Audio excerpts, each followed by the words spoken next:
teman-teman semua, Angga Kudo is hey. Kembali lagi di sesi bahas-bahas episode Ultraman Z nih ya teman-teman. Alright teman-teman semua, ya lah kelibetkan gue kawan. Jadi di episode yang spesial ini yaitu episode ke-19 kita seperti biasa akan membreakdown dan bahas tuntas ya teman-teman.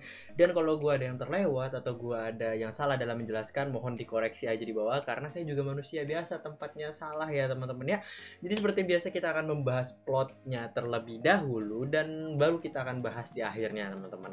Untuk plot gue bakalan bahas singkat-singkat mungkin karena ada banyak sesuatu hal yang pengen gue bicarain dari episode ini ya teman-teman ya. Seperti biasa banyak yang harus di breakdown gitu ya. Oke, jadi langsung saja ya. Dimulai dari awal Beamstar menyerang kota, dimana yang di sini Yoko bilang bahwa 2 tahun yang lalu Beamstar pernah datang ke buminya Z ini dan menelan satelit mata-mata atau spy satellite milik persatuan Special Force dari seluruh dunia gitu ya teman-teman ya. Tapi di masa itu Beamstar cuma sekedar datang doang terus cabut. Nah, tapi kali ini dia datang lagi karena dia sadar bahwa di bumi ini banyak banget yang bisa dijadiin bahan makanannya dia, teman-teman ya. Makanya dia kembali lagi. Diutuslah Haruki dan Yoko menggunakan Windom dan juga Kingjo Storage Custom, yang mana pada akhirnya tangan Windom terhisap dan gak bisa keluar. Haruki yang mau berubah jadi Ultraman Z bingung kenapa medal Ultraman Ace kedap-kedip. Sampai pada akhirnya dimensi di langit retak sampai Beamstar ketakutan dan kabur ya. Seekor Beamstar sampai takut gitu loh teman-teman ya.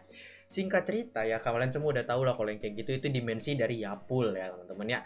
Hebikura sampai mikir gimana cara ngadepinnya nih ya. Karena dia tahu Yapul itu lawan yang berbahaya gitu ya teman-teman ya. Mungkin di sini dia ngebatin, elah giliran gue jadi baik aja musuhnya susah-susah kampret. Kemungkinan begitu ya teman-teman ya. Nah, akhirnya Kingjo dan Windom disiagakan di sekitar retakan itu sampai akhirnya pun pecah dan keluarlah monster bernama Baraba ini turun dari retakan tersebut ya teman-teman. Windom dan Kingjo nggak sanggup untuk ngelawan sampai akhirnya Haruki berubah menjadi Ultraman Z Delta Rise Claw ya teman-teman ya. Yang lucu di sini ada beberapa anak muda yang videoin Ultraman Z dan Baraba berantem dari jarak dekat tanpa peduliin nyawanya mereka. I mean, this is definitely gua gitu loh. Ini yang bakalan gue lakukan kalau gue ada di posisi mereka, sebisa mungkin bukan paparazzi sih, dokumentasi gitu. Gue tidak bisa menyalahkan karena itu gue gitu teman-teman ya. Namun sayang, Baraba ini terlalu kuat sehingga Z sampai balik ke form original atau form defaultnya. Dan turunlah Ultraman Ace untuk membantu dan akhirnya mereka kerjasama dan akhirnya menang deh. Simpel banget ya teman-teman ya. Makanya gue coba sesingkat mungkin lah gitu ya. Dan dan terakhir ada Easter eggs ya teman-teman ya, dimana Ultraman Z kan kalau terbang itu dia membentuk huruf Z. Nah, Ace ngelewatin huruf Z tersebut di bagian sudutnya sehingga membentuk huruf A yang merupakan inisial dari Ultraman Ace. Keren banget dah, caik ya, mantap. Oke, selanjutnya kita akan membahas breakdownnya teman-teman ya. Oke, jadi ada beberapa hal yang kepengen gue bahas di sini. Yang pertama villain ya, villain dulu kita bahas. Villain atau penjahat ya gitulah ya. Di episode ini adalah Baraba. Baraba ini adalah Choji. Kok Choji sih? Choji mah di Naruto, mama. Choju maksud gua. Apa itu Choju? Choju itu adalah, buat yang belum tahu ya teman-teman ya, istilahnya adalah super monster lah bahasa gampangnya ya gitu teman-teman. Kekuatannya itu berkali-kali lipat lebih dari monster biasa. Z aja sampai bingung karena dia belum pernah ngelawan Choju. Dan satu yang dikenal sebagai pemburu Choju adalah Ultraman Ace, karena hampir semua musuh dari Ultraman Ace di seriesnya merupakan Choju gitu ya teman-teman ya. Jadi ya udah teruji lah si Ultraman Ace ini kekuatannya ya gitu. Nah, jadi FYI aja, Baraba ini dulu pernah dikirim oleh Yapul saat para Ultra Kyodai ini disalib ya sama Ace Killer waktu itu, teman-teman ya. Dan intinya dulu Ultraman Ace pernah ngelawan Baraba lah di sini. Dan di sini Baraba istilahnya bangkit lagi. Dan menurut penjelasan dari Hebikura kenapa bisa bangkit, Baraba bisa bangkit karena sisa-sisa energi dari Yapul yang udah mati, kebencian-kebencian, nah istilahnya gitulah, energi-energi negatifnya itu berkumpul menjadi satu dan menjadi salah satu Choju terkuat milik Yapul, yaitu Baraba, teman-teman. Ini kenapa Baraba ini menjelaskan ya kenapa Baraba itu ngincernya Ultraman Ace sampai dia ngomong-ngomong gitu, Ace matilah Ultraman gitu. Dan dia salah ngira Windom itu menjadi Ultraman Ace karena di dalamnya ada Haruki yang punya medal Ultraman Ace, yang mana energinya juga kerasa sampai si Choju tersebut, karena energinya Ultraman Ace kerasa dari situ, makanya salah diserang gitu teman-teman. Bisa juga karena mungkin Windom selain mirip Ultra Seven mirip juga sama Ultraman Ace ya, karena palanya sama-sama ke depan gitu ya. Bisa jadi gitu, tapi yang lebih masuk akal sih karena dia mendeteksi energi Ultraman Ace dari medal yang dimiliki oleh Haruki gitu. Jadi simpelnya badannya itu badan Baraba, tapi jiwanya itu jiwa Yapul gitu. Tapi gak sepenuhnya jiwa Yapul, cuma kayak sisa-sisa energi kebenciannya Yapul doang, makanya nggak sempurna lah gitu. Bisa dibayangkan kalau misalkan bener-bener kekumpul sempurna energi dari Yapul tersebut dan menyebabkan si Yapul ini bangkit, gua rasa sih Baraba pun bakalan kuat banget gitu ya teman-teman, karena udah kekuatan dari Choju terkuat yaitu Baraba. Gua nggak salah, bukan Choju terkuat sih, salah satu Choju terkuat ditambah dengan kekuatan yang bikinnya yaitu Yapul. Udahlah, Ultraman Z doesn't have a chance untuk menang. Aduh, padahal Beliarok ini ya kuat, tapi di nerf Beliarok di situ ya. Oke, kemudian kenapa Ultraman Ace bisa nemuin Z di universe-nya Ultraman Z ini, padahal di multiverse atau universe itu banyak banget, dan kenapa bisa menemukan si Ultraman Z? Ya, menurut penjelasan dari Ultraman Ace-nya sendiri, kekuatan energi dari medal tersebutlah yang memanggil Ace ke buminya Ultraman Z. Kemudian Ultraman Z ini menyebut Ace sebagai Master of Beam Attack atau ahlinya Kosen gitu, karena dia punya banyak banget kosen atau berbagai serangan cahaya gitu, yang mana dulu sempat dipegang sama Ultra Seven tapi dikalahkan lah gelar sama Ultraman Ace ya teman-teman ya. Oke, kalau gitu jadi energi dari Ultraman Ace itu sendiri yang memanggil Ultraman Ace-nya teman-teman gitu. Di episode ini sendiri Ultraman Ace banyak menunjukin kosennya ya. Oke, kita coba sebutkan. Yang pertama ada Punch Laser, terus ada Vertical Guillotine. Guillotine ini sendiri merupakan alat yang dipakai untuk memenggal orang atau mengeksekusi ya teman-teman. Jadi wajar aja jika jurus-jurus ini ngebelah musuhnya dengan sangat sadis gitu ya. Kemudian Ultra Neo Barrier yang merupakan perisai yang dilanjutkan dengan Slash Beam sambil maju. Yang ini sih menurut gue kreatif karena Ace itu bisa sambil nge-defense sambil nyerang gitu ya. Yang mana jarang banget Ultraman yang bisa sekreatif itu, karena jarang banget, jarang. Tapi keren ini. Selanjutnya Metallium Kosen, yaitu jurus pamungkas dari Ultraman Ace itu sendiri. Terus Ace akhirnya mengeluarkan pedang saktinya walaupun akhirnya patah karena kekuatan Baraba. Lalu dilanjutkan dengan Arrow Kosen, dan Z juga menyerang dengan Beta Laser, sama seperti serangan Punch Laser milik Ultraman Ace ya teman-teman ya.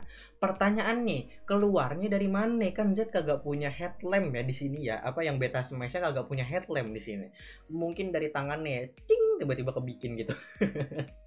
Dan Ace selalu menggunakan timer Shuto yang merupakan laser dari color timernya, lalu stop ring juga untuk menghentikan pergerakan dari Baraba, bahkan sampai pedang di kepalanya itu diikat juga biar kagak lepas. Di sini gue kurang serk ya, karena Ultraman Ace menyebutkan semua nama-nama nama-nama kosennya. Oke lah, ini sangat membantu gue dalam membreakdown ini karena jadi gue jadi nggak perlu searching lagi nama jurusnya itu apa. Tapi di satu sisi gue ngelihatnya agak kurang serk karena Ultraman Ace ini merupakan Ultraman lama, Ultraman lawas yang gak pernah nyebutin kosennya, jadi sekedar gerak-gerak aja gitu. Jadi kalau dia nyebutin kosennya tuh kayak janggal aja gitu loh, gak biasa ngeliatnya. Kalau Ultraman era sekarang oke lah, kita sering ngeliat mereka, tapi kalau udah Ultraman Ace nanti tiba-tiba kalau misalkan ada Ultraman lain datang terus misalkan Mbah Spesium Kosen dia nyebut itu, kayak janggal gitu gak sih? Oke, kita lanjut lagi ya. Nah, terakhir Ace itu terkejut karena dia melihat ada lubang di kepala Ultraman Z yang mirip sama punya Ace itu sendiri. Lalu Ultraman Z disuruh memfokuskan semua energinya ke Ultra Hole atau lubang yang ada di kepala tersebut, dan Ace memberikan energinya dan menginstruksikan Ultraman Z untuk menggunakan Space Z ya teman-teman ya. Yang mana kekuatan dari alam semesta digunakan untuk menyerang si Baraba yang akhirnya mati terbelah. Kenapa terbelah baru meledak gitu ya? Karena tribute to Ultraman Ace yang mana dia datang di episode ini gitu, makanya musuhnya terbelah gitu, tribute to Ultraman Ace sendiri gitu. Oke. Dan kemudian Ace juga banyak ngeluarin petuah ya di episode ini. Yang pertama adalah semua makhluk hidup pasti merasakan sakit ketika diserang, tapi Choju nggak pernah ngerasain sakit. That's why jurus-jurus Ultraman Ace itu sadis semua ya, karena yang diserang aja nggak ngerasain sakit gitu. Jadi wajar aja gitu. Secara Ultraman Ace itu dikenal sebagai pemburu Choju atau musuh-musuhnya itu Choju semua ya, atau super monster lah istilahnya gitu ya teman-teman.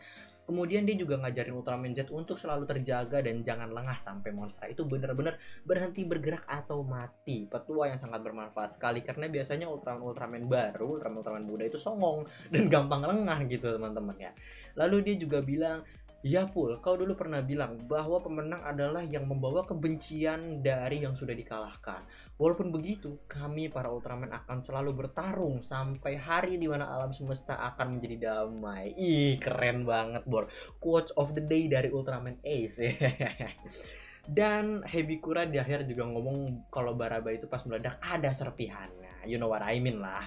Dia seneng tuh, dia seneng gitu bisa bikin medal, bisa bikin kaiju medal dari serpihan Choju gitu kan. Jarang-jarang medal dari Choju, biasanya dari kaiju atau seijin gitu kan. Ini dari Choju men, super monster, keren. Nggak kebayang itu kekuatan medalnya bakalan seperti apa, karena kan Hebikura juga udah tahu prosesnya karena dia melihat kertasnya si Kaburagi waktu itu kan, tata cara pembuatan medal, DIY-nya lah. Gitu teman-teman ya.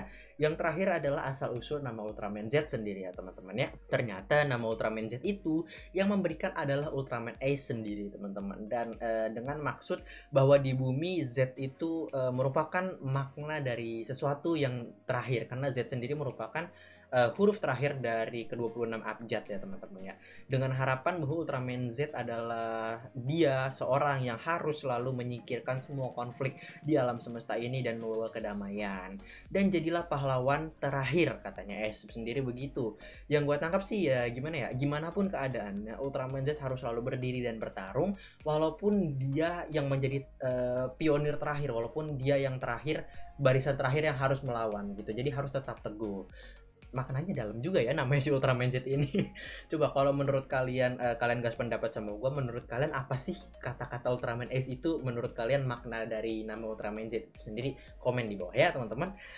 Oke, jadi itu aja sih breakdown gue di episode ke-19 ini, episode yang lumayan seru dan nostalgic juga karena kita didapatkan melihat Ultraman Ace ya teman-teman. Oke, jadi sampai di sini dulu gue membahas episode 19. Kita ketemu lagi di next episode. Sekian dari gue Arga Kudu. See you in my next video. Stay cool, keep calm, love, and peace. Cheerio. Pow.